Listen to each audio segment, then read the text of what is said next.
व नसल्ली अला रसूलिल करीम अम्मा बाद औज़ु बिल्लाहि मिनश शैतानिर रजीम बिस्मिल्लाहिर रहमानिर रहीम।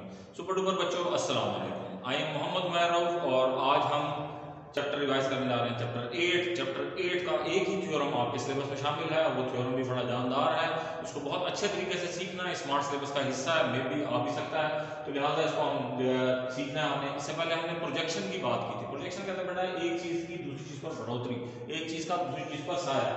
मतलब इस तरह देखें, ये AC है, जैसे इसकी प्रोजेक्शन जो है इस नीचे वाली लाइन पे क्या होगी, ये वाली चीज, ये AD, ये जो नीचे X जो है बचा है, तो इसको हम कहेंगे प्रोजेक्शन। अब प्रोजेक्शन की जो है 3 टाइप्स हमने बहुत डिटेल से डिस्कस की थी कि जी कैसे कैसे हो सकती है। जी कि projection of a point on a line क्या है, कभी मसलन जिस तरह से ऐसे करके लाइन है, ये ऊपर पॉइंट दिया होगा, यहाँ पे क्या होगा, पॉइंट ही होगा। इसी तरीके से प्रोजेक्शन डिस्कस की थी कि वो इस तरह से करके अगर तिरछी लाइन हो, तो अब तिरछी लाइन जो है वो क्या है, इधर से हम इधर फुट ड्रॉ कर देंगे, इसके परपेंडिकुलर ड्रॉ कर देंगे, तो ये इतना हिस्सा इसकी प्रोजेक्शन। तो प्रोजेक्शन के मतलब जो है ये सारा थ्योरम है, थ्योरम के मतलब अब हम बातचीत करते हैं। देखिए कहते हैं in an any triangle, theorem 1 भी मैंने करवाया था, 2 भी कराया था, इवन इसका 3 थ्योरम जो है अपोलोनियस थ्योरम, वो भी हम कर चुके हैं क्लास के अंदर। तो ये इसका रियल लेक्चर है, हर लेक्चर में मैं डिटेल से ही आपको बताऊंगा। थ्योरम 2 के अंदर वो कहता है इन एनी ट्रायंगल, किसी भी नस्ल की triangle, acute obtuse or right angle कोई भी हो, the square on the side opposite to the acute angle के सामने वाली साइड का स्क्वायर। अब ये पाइथागोरस थ्योरम नहीं है कि राइट एंगल ट्रायंगल हो तो उसके सामने का वैसा, यानी कोई भी ट्रायंगल हो, अब कोई भी ट्रायंगल होगी तो उसमें एक एंगल तो लास्ट में एक्यूट होगा, ठीक है, किसी भी नस्ल की ट्रायंगल तो उसमें एक एंगल एक्यूट होगा। तो वो क्या कहते हैं, एक्यूट एंगल के अपोजिट साइड, ठीक है, in any triangle the square on the side opposite to the acute angle is equal to. अब इसको अगर मैं ट्रायंगल ले लेता हूं ABC, इसके इस एंगल को मैं एक्यूट मान लेता हूं, अगर एक्यूट है तो इसके सामने वाली साइड का स्क्वायर। अच्छा ये देखिए मैंने ट्रायंगल में जहां आपके लिए बना दी पहले से ही, इस ट्रायंगल की नेमिंग कर दी मैंने ABC। अच्छा इसको मैंने एक्यूट एंगल मान लिया, ठीक है। तो A के सामने वाली साइड स्मॉल a, B के सामने वाली साइड स्मॉल b, C के सामने वाली साइड स्मॉल c, ठीक है। ये आम एक कानून है, उसके मुताबिक मैंने कर दिया। तो अब दरअसल हमने क्या करना है जी, कि उसने कहा कि the side opposite to the acute angle, वो क्या है जी A, यानी इस A का स्क्वायर। अब इसके यहां तक अभी हम पहुंचेंगे, ठीक है। तो side opposite to the acute angle, उसका जो स्क्वायर है, स्क्वायर, ठीक है, इज इक्वल टू, अब वो किसके इक्वल है, to the sum of the square on the side containing the acute angle.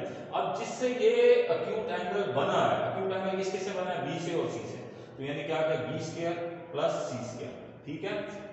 अच्छा जी, तो यानी क्या मतलब हो गया कि हमारे लिए तो प्रूफ क्या है कि ये जो A का स्क्वायर है, ये जो A का स्क्वायर है, ये किसके बराबर है कि जो दो साइडें जिनसे ये A एंगल बना है, यानी B साइड और C साइड, इन दोनों के स्क्वायर के सम से।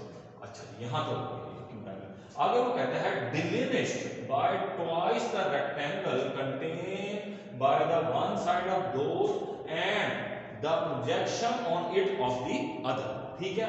अब इसको हमने कम करना है, किससे, ट्वाइस किसके ट्वाइस से कि एक उसकी साइड के और दूसरे की जो उस पर प्रोजेक्शन है उसके ट्वाइस से, ठीक है। अब देखें कि इस साइड की प्रोजेक्शन इसके ऊपर क्या बनती है, इस साइड की प्रोजेक्शन इसके ऊपर ये बनती है, यानी जो AD, ये मैंने जैसे इधर ड्रॉ की प्रोजेक्शन के लिए AD ड्रॉ कर लिया, तो ये जो X है, इसको मैंने नाम दे दिया साइड को X, तो X जो है वो उसकी प्रोजेक्शन है इस AC की इस AB के ऊपर, ठीक है। तो ये प्रोजेक्शन आ गई।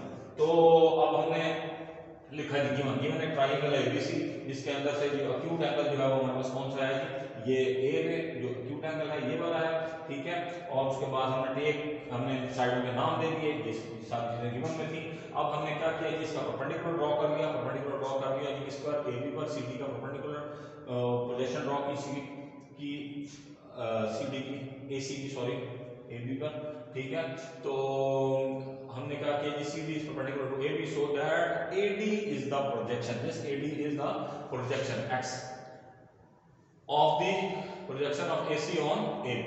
अच्छा जी, अब इसको हमने नाम दे दिया, एक X क्या दिया, और जो ये वाला परपेंडिकुलर है इसका नाम हमने दे दिया H। उसके बाद जो ये वाली चीज बचेगी, ये वाली चीज, ये चीज क्या बचेगी, ये चीज बचेगी, देखें टोटल यहाँ से लेके यहाँ तक C है, ये बीच में से X चला गया, तो ये क्या बचेगी, C माइनस X, ठीक है। ये आपने ध्यान रखना, ठीक है, ये चीज बचेगी C माइनस X। तो हमने जो है वो उसको सी डी को एच कह दिया, ए डी को एक्स कह दिया, और ये थ्योरम हमने प्रूव करना था। क्या चीज थी कि A square is equal to B square plus C square minus 2cx, ये चीज हमने प्रूव करके दिखा दी। अब उसके लिए मैंने क्या करना, उसके लिए मैं क्या करता हूँ, ये पहले ये वाला ट्राइंगल ले लेता हूँ जिसको मैंने शेड किया, ये बड़ी वाली नजर आ रही है। इस ट्राइंगल का नाम क्या है जनाब, ट्राइंगल CAD, ट्राइंगल CAD। इसके ऊपर मैं पाइथागोरस थ्योरम लगाता हूँ। पाइथागोरस थ्योरम तो आपको पता है क्या है कि हाइपोटेन्यूज, ये अगर 90 का एंगल है, ये वाला इसका हाइपोटेन्यूज बनेगा, यानी क्या चीज थी कि b का स्क्वायर किसके बराबर आ जाएगा, हाइपोटेन्यूज का स्क्वायर किसके बराबर आ जाएगा कि इसकी दोनों साइडों के स्क्वायर के सम के, जो बाकी की दो साइड है उस साइड यानी x स्क्वायर और h स्क्वायर के। तो वही मैंने किया यहाँ पे, मैंने कहा ये मेरा right handed triangle CAD, CD के ऊपर एंगल 90 डिग्री का है, लिहाजा जो AC का स्क्वायर है वो AD का स्क्वायर प्लस CD के स्क्वायर के बराबर है, यानी B स्क्वायर जो है वो x स्क्वायर और h स्क्वायर के बराबर है। इस वाले के ऊपर हमने पाइथागोरस थ्योरम लगा दिया, तो इसको हमने कह दिया पहला हमारा आंसर आ गया। ठीक है जी, इसको पहला ले लिया। उसके बाद फिर हम दूसरी ट्राइंगल लेते हैं, ये वाली अनशेडेड ट्राइंगल। अब ये भी अगर यहाँ 90 का एंगल है, यहाँ भी 90 का एंगल है, ये दोनों 90 के अगर एंगल हैं, और तो फिर ये वाली ट्राइंगल भी राइट एंगल ट्राइंगल है, यानी CDB जो है, ये वाली जो अनशेडेड ट्राइंगल है, ये भी एक अदर राइट एंगल ट्राइंगल है, क्योंकि इस पे यहाँ पे 90 का एंगल है, यही बात हमने यहाँ पे लिखी। अच्छा, अगर 90 का एंगल है तो इसका मतलब है कि आपके पास लेसन्स आ गया। किस चीज का लेसन्स आ गया कि आप इस पर भी पाइथागोरस थ्योरम लगा सकते हैं। इस पर पाइथागोरस थ्योरम लगाएंगे तो क्या आ जाएगा, a स्क्वायर, ठीक है, ये हाइपोटेन्यूज का स्क्वायर बराबर हो जाएगा किसके भी, इसके स्क्वायर यानी c माइनस x के स्क्वायर प्लस h के स्क्वायर के। यही बात वो पाइथागोरस थ्योरम में है। तो हमने यहाँ लिख दी कि BC का square is equal to AD का स्क्वायर प्लस CD का स्क्वायर, BD यहाँ पे क्या है c माइनस x, ये हमने यहाँ पे पहले बात वाज़ेह कर ली है, c माइनस x का स्क्वायर, और ये क्या आ गया D CD की जगह h का स्क्वायर आ गया। ठीक है, अब इसका होल स्क्वायर को खोलते हैं, तो a square plus b square minus 2ab, उसी तरीके से जो फार्मूला है उसी तरीके से खुलेगा।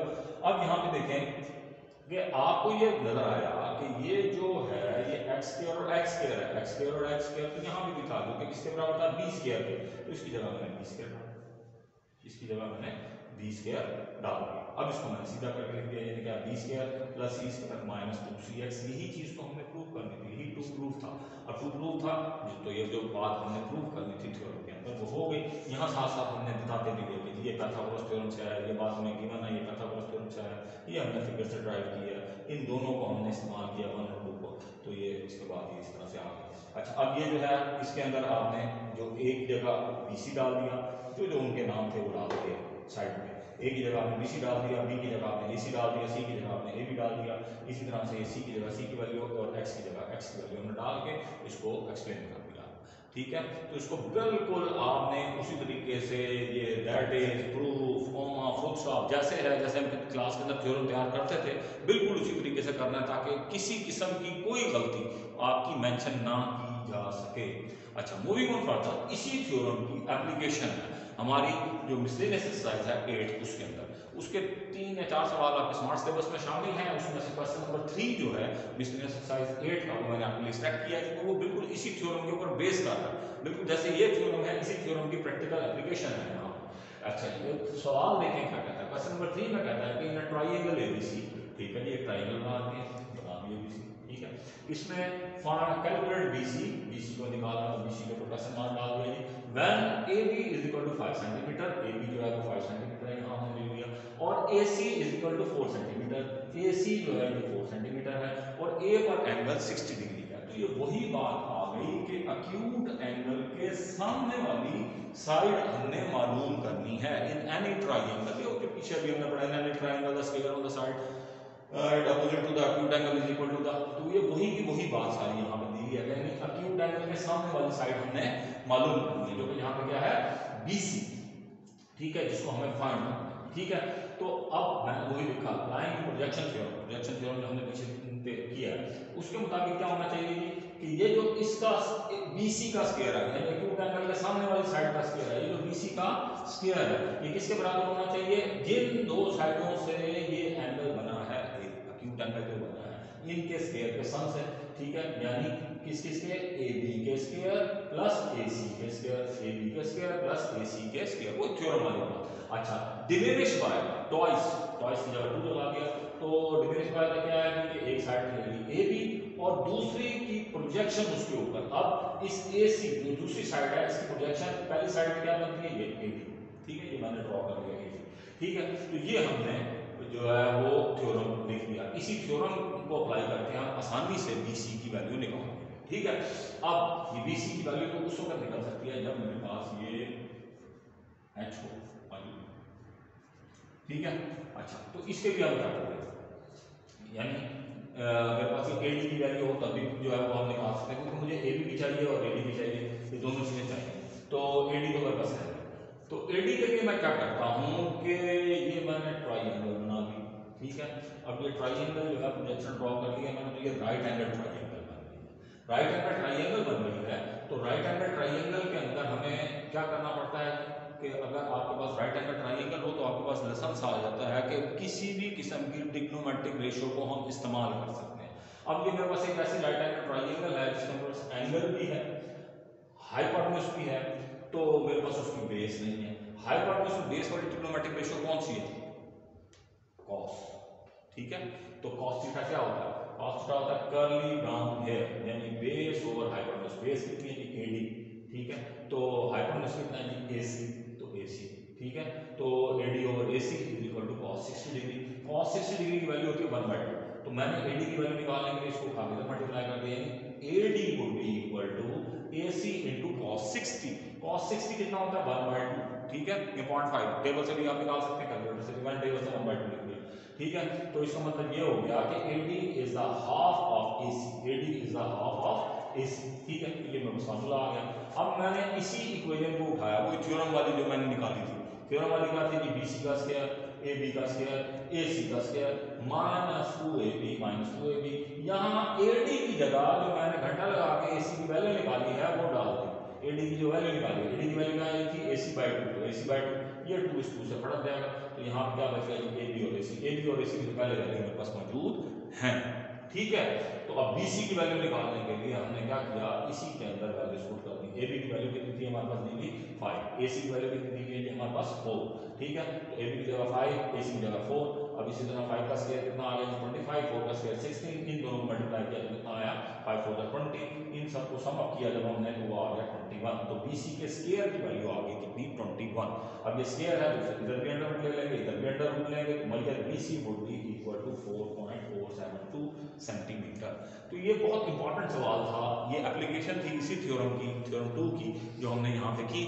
तो मैंने पूरी कोशिश की कि 8वें चैप्टर के अंदर से जो मेन तरीन, जो रिप्रेजेंटेटिव तरीन चीज़ें हैं वो आपको एक्सप्लेन की जाए। मसलन इसका जो थ्योरम था वो भी बता दिया, जो रिव्यू एक्सरसाइज के क्वेश्चन थे उनमें से भी एक क्वेश्चन करवा दिया, बाकी के क्वेश्चन आपको पहले भी करवाए हुए हैं, आपने इसको घर में बैठ के अच्छे तरीके से रिवाइज भी करना है, ताकि आप बहुत आसानी से ये जो अपकमिंग पेपर्स हैं इनको आप अटैम्प्ट कर सकें। किसी किस्म की भी मुश्किल अगर हो तो आप मुझसे मेरे व्हाट्सएप पे रब्ता कर सकते हैं। अल्लाह आपका हामी नासिर।